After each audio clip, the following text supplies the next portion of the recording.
right away. All Sounds right. good. Welcome, welcome, everyone. I'll give some time for people to roll on in.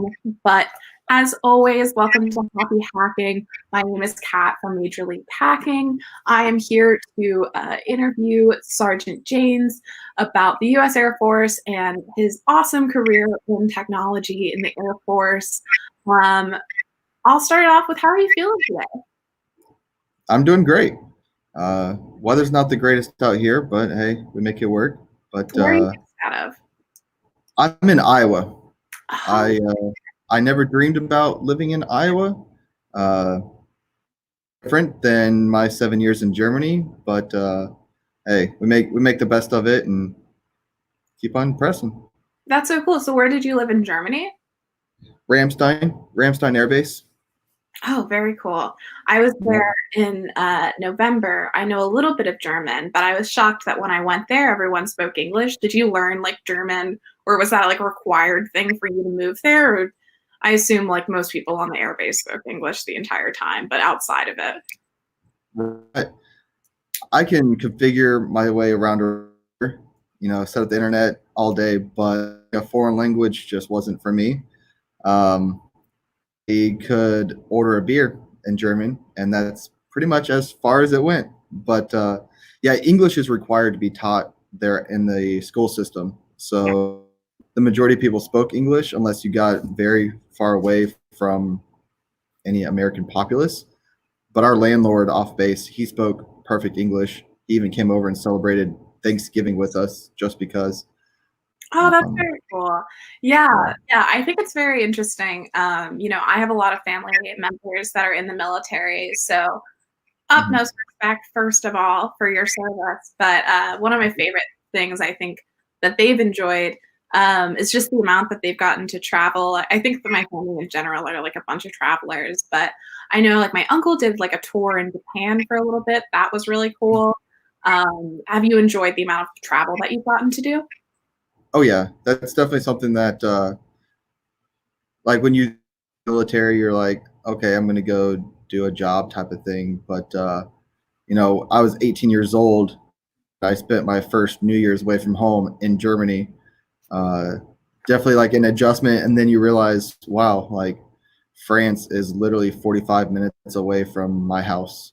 So you just once you realize how close everything is, especially in Europe, you definitely can take advantage of a lot of traveling just on a week. Uh, you can see from where I was at, you could go to 4 different countries within one day. Yeah. And like I said, here in Iowa, like 2 hours gets me to Des Moines, which is like the biggest city in Iowa. 2 hours in Europe, that'll get me into Luxembourg, or it'll get me halfway to Paris. There's there's a lot of different things you can do over there, and yeah, definitely the traveling was definitely the highlight, which is why I spent 7 years over there. Yeah, I love traveling. I think a lot of our community is as well. People go hackathon to hackathon, but let's take it back. How about you just introduce yourself to our audience? Maybe talk about where you started in your career, what you're doing now. Give us like the lowdown on your experience has been with the U.S. Air Force. Okay, sounds good. So I am Technical Sergeant Jaynes with the Air Force. Will have been in the Air Force for 11 years here in about a week and a half. I joined the Air Force right out of high school. In fact, I left for basic training a week after I graduated. I wasn't messing around. I was ready to go. So did my basic training, did my technical school. I'm a cyber transport by trade, 3D 1X2 for anyone that's in in the know about Air Force specialty codes and that sort of thing. But so essentially, I just configure networks, maintaining them, implementing, planning, all of that stuff. It's a very wide scoped career field, which is what I love about it. Um, right out of technical school, I got stationed in Germany. Uh, so, like I said, 18 years old, living in Germany, pretty much the American dream, right? Yeah. So I ended up spending 7 years over there. For the first 2 years, I managed a telecommunications facility that really provided internet all over Europe, Africa and Southwest Asia, and then moved over to a combat communication school, which is the flag that you see behind me. It's our little flag that we pretty much brought to every mission. And essentially from there, we had our networking equipment all loaded up in crates. So we could provide internet to an entire with our crates of networking equipment. So from there, I deployed to Ethiopia, where I supported drone operations, deployed to Israel a couple of times, deployed to Greece, and deployed to Romania, just going out, setting up the network, busting our butts, and making the mission happen. It's definitely a no-fail environment. You're not going to fail. There's no choice for failure because the mission has to happen. So after those 7 years in Germany, I was selected for a special duty assignment in recruiting, where I've been doing this for about 3 years now out here in Iowa. And I was notified a couple weeks ago that next year I will be moving to the Colorado Springs area, going back into my career field and hoping to transition into the Space Force. So that's a lot of stuff I'm looking forward to over the next year. I have about 9 years until I can retire. So we'll see where the Air Force or the Space Force takes me in the next 9 years. Oh my gosh, the Space Force. That's so exciting. So did you always know that you wanted to, work in the Air Force? Was there something that, made you like more convinced on it when you were in high school or when you were considering it? So, I mean, my dad was in the Air Force for 20 years. He was a canine dog handler for 14 years, and then he moved over into paralegal for the last 6 years of his career. So I knew about the Air Force, at least from a dependent point of view. But I knew I wasn't ready for college. I knew I would get swallowed alive if I went to the University of Arkansas or, something like that, where I graduated high school from.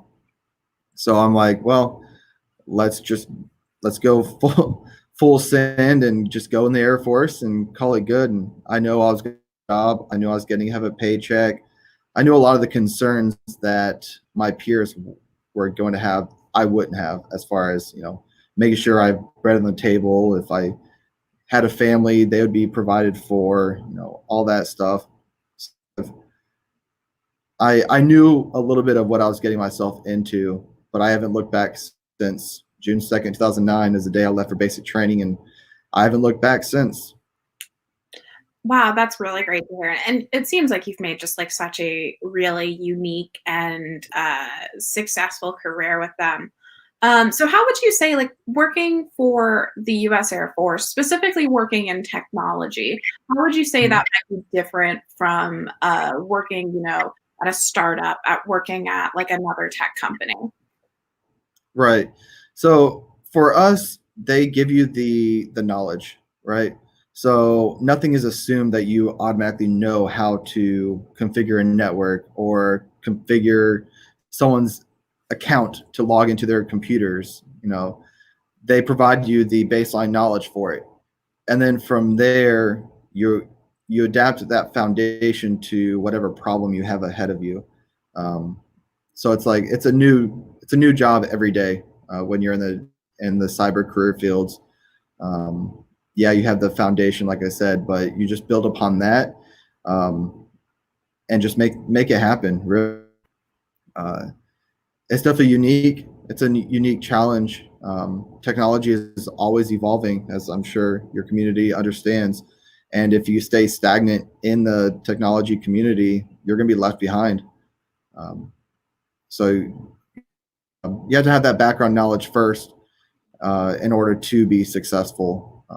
And luckily, the Air Force had background knowledge before you accept a job. Essentially, if you're in a civilian sector, it's kind of assumed that you already had the experience in it. You need the bachelor's degree and the 5 years of experience in order to get a great paying job on the outside. Well, the Air Force will provide all at the same time, and you just decide whether you want to stay in or get out.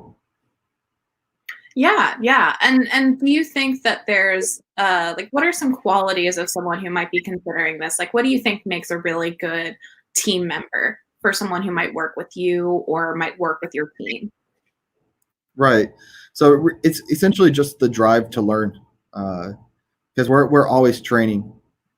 Like I said earlier, like you can't stay stagnant. So really, what we're looking for are people that want to push themselves, go above and beyond just the normal clock in, clock out uh, mindset.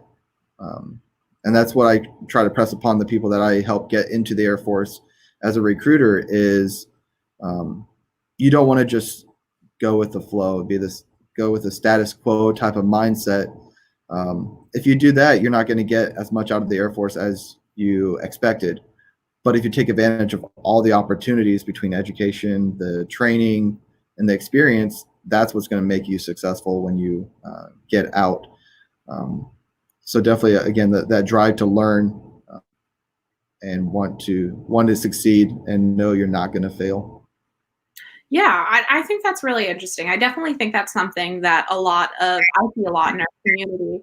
I remember there was one thing that we talked about in our previous conversation about innovation that you mentioned that I thought was really interesting. And I think it makes a lot of sense in the context. There's so many different inventions and stuff that are, available to the military way before everyone else. I there's the list really goes on and on.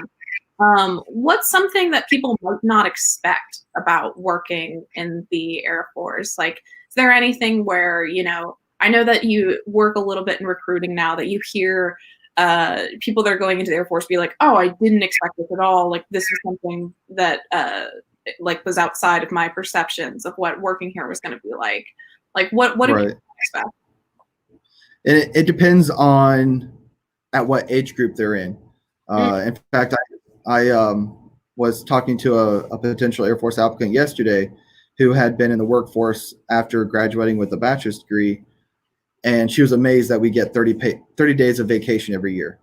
Like that was just something that literally blew her away because her employer only gave her two days in a year for paid time off. So that's talking like a 23, 24-year old.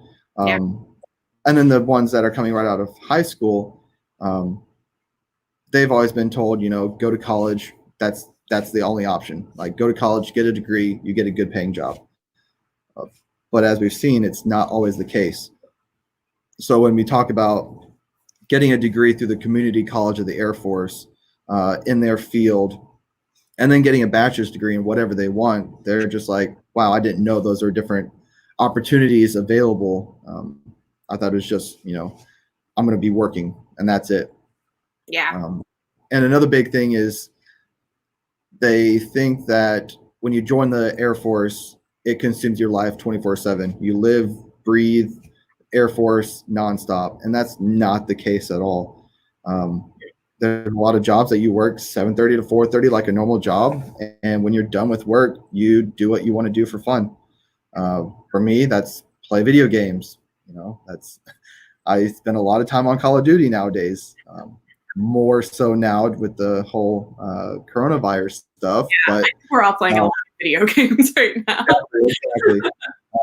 But even on like deployments, like people think that the only deployment you can go on is to the Middle East. Hmm. Closest to the Middle East I've been is Israel, and I was doing my job, and then on our time off, we were going to the beach, playing volleyball, swimming in the Mediterranean Sea, going to Jerusalem, that sort of thing. Like it's not what you think about when you see them talk about the military on the news. Yeah.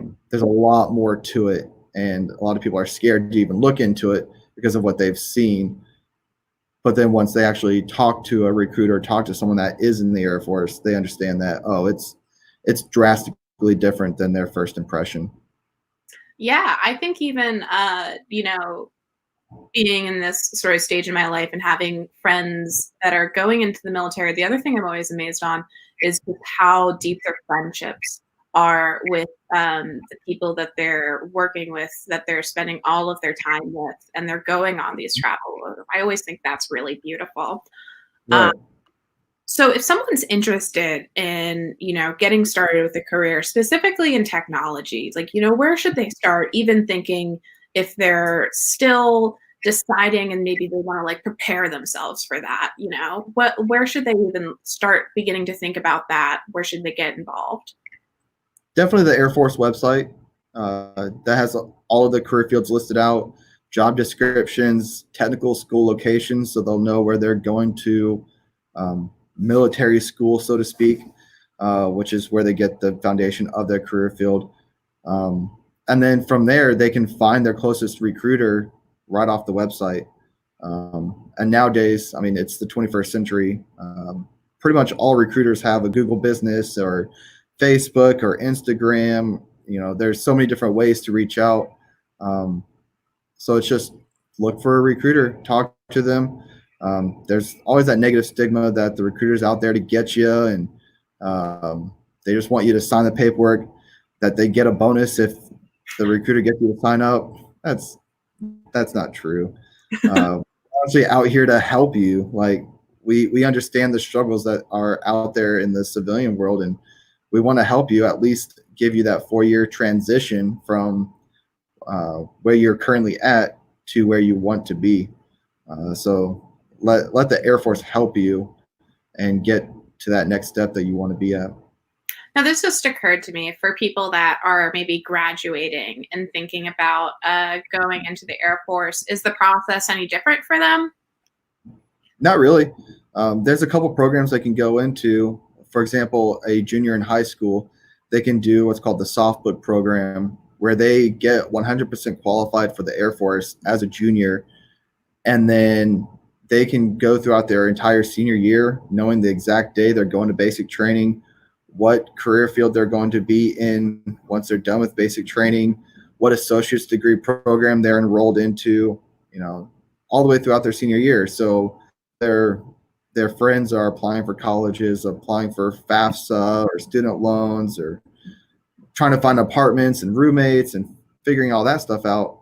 You're just sitting back, relaxing, like, all right, cool. I know I'm leaving July 7th of 2021, and you just have to graduate. That's it.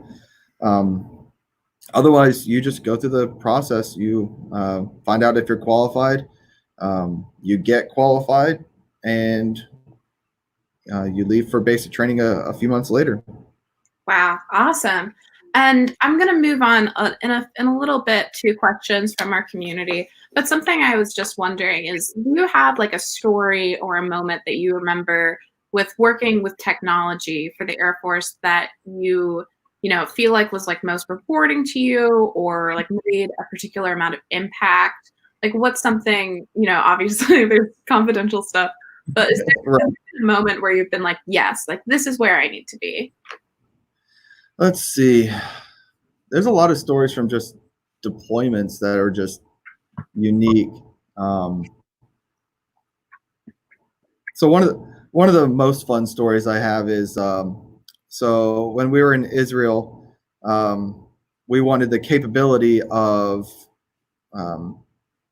having an Israeli phone number be able to call into our network, to just in case someone gets hurt off base, or something crazy happens.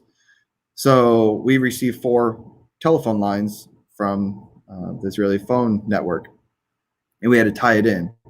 So we received 4, but we only advertised 2. That way we could take care of our own stuff, and a lot of the cool stuff we can do, because we're in control of our own telephone systems, is we can strip the digits off of the phone number. So when you're dialing your phone number, those are associated to some sort of, for us, it's a dial code table, kind of like a spreadsheet type of thing. So we removed all the digits and we put our phone numbers onto it. So from there, we had the capability of calling anywhere in the world at any time. We weren't trained how to do it. We just knew the capability was there, and we just had to figure it out. So we spent a few days just messing around with configurations, doing our own research. Cisco white pages are a lifesaver. Just made it happen. So that was one of the cool technology aspect that we had. Another cool memory was almost getting into a fight with a baboon in Ethiopia. There's something barking behind my hotel room. I'm like, why is there a dog behind my why is there a dog behind my room? So I opened up the back door, and not even joking, about 3 or 4 feet away from me, up on a perch right next to my door, was a baboon. Um, we locked eyes, and I'm like, all right, this is it. This is it. This is how I go. It's been great. It's been real. It's been fun. But all right. And we just had a stare down. It felt like an eternity until I just like slowly backed away, like Homer Simpson on the meme, just backing away into the bush. Gosh. That was me backing back into my room and just close the door. I'm like, all right, cool. I survived another day. So that's one of those moments where you don't expect that to ever happen in your military career. Like people think of war. You're going to go to war. You're going to kill bad guys, and here I am staring down a baboon, and that's the biggest threat I've experienced in my 11 years in the Air Force. Oh my God. That's very funny. I love that story. So we do have a question in our Twitch chat. I'll put it up here. Jack Parr 87 says, as a college student that just graduated with his bachelor's in computer science, what do you recommend I do to join the Air Force as a cyber warfare operations officer? And it looks like we've got another person in the chat saying similar question, but in terms of active duty. Mm-hmm. So there's a couple of different routes you can take. Firstly, it's making sure they offer that career field in that state. For the Air Force Reserves or the Air National Guard, they had to have that career field at the base for you to do it. They don't just make up okay, cool, you want to be a cyber warfare officer. We don't have it, but we'll make it for you. It doesn't work that way. But for example, here in Iowa, I know they have cyber operations. They have my career field here. They have cyber systems. They have cyber defense, things of that nature. So that's for the Air Force Reserve, the Air National Guard. It's just reaching bases, finding out what career fields they offer, and that's how you apply for that. As far as active duty, you don't need around in computer science, technology, or anything like that. All you need is the drive to learn it. You have to take what's called the ASVAB, the Armed Services Vocational Aptitude. It's a standardized test based off an 8th grade knowledge. So it's like Algebra 1 is as high for the math as it goes. But if you score high enough on that, then you'd be qualified for a cyber career field. And that's how I qualified for cyber training. You just tell your recruiter, hey, these are the cyber career fields I'm interested in, and let's do it. So you just go into it. You go through your technical school, and if you're exceeding in technical school within any of the cyber career fields, like cyber systems, cyber operations, cyber transport, they'll actually ask you if you want to move over to cyber defense. And now you're doing the offensive and defensive cyber hacking. You're into the intelligence community and things like that. And you're getting crazy amount of certifications. It's hard to keep people in the cyber defense career field because they get so many certifications, and they're like, all right, cool. Now that I have my resume built, I'm going to get out and now go work for the NSA or National Reconnaissance Office, the NRO, things like that. So, but as a foundation, it's, do you want to do the career field or not? All right, super great, helpful information. I just want to wrap up with just maybe like 1 or 2 more questions from our community. I have them here. So this one says, do you feel like you are often exposed to new areas of tech and code? I know you said earlier in the conversation that it's all about continuing learning. Do you ever sort of go like expand outside your field and are challenged in new ways, or is it more of like a specialty thing? So when I was in Germany, the last 5 years, when I was at the Combat Communications Squadron, all of the cyber career fields right there. And when we would deploy to support a mission, we'd go out, team about 9 or 10 people, and we would have to configure our servers. We'd have to configure our routers, terminate fiber or Ethernet, antennas so we can use satellite communications. Really know your career field, then it's going to be real troubleshoot. You're going to start pointing fingers at other career fields, other people without having any knowledge of it. So what I did and what I impressed that I worked with was learn other people's career fields. All right. So learn cyber systems so you know how a firewall works. So you learn how Active Directory works, how to set up user accounts, how the antenna works. So you know if their power levels are off, that's going to affect the latency in our internet. And it's just expanding your knowledge from there outside of your career field. And then even inside our career field, technology is always coming out. Before I left Germany, going through a complete voice modernization. So all of our phones turned into voice over IP. And so we had to learn a brand new system from there. Wireless technology is always changing. So instead of just using straight line of sight radio frequencies to expand the base, we use different types of wireless distribution to provide internet in remote locations that otherwise we couldn't get to. So again, at the beginning, it's building that foundation of knowledge and having the will to learn something new. Honestly, it's as easy as a Google search. The great thing about our technology is we're using commercial off-the-shelf equipment. So Cisco and learn how to configure the router. So it's nothing is foreign out there for us. Okay, very interesting. Let's wrap this up with one more question from Jack Parr 87.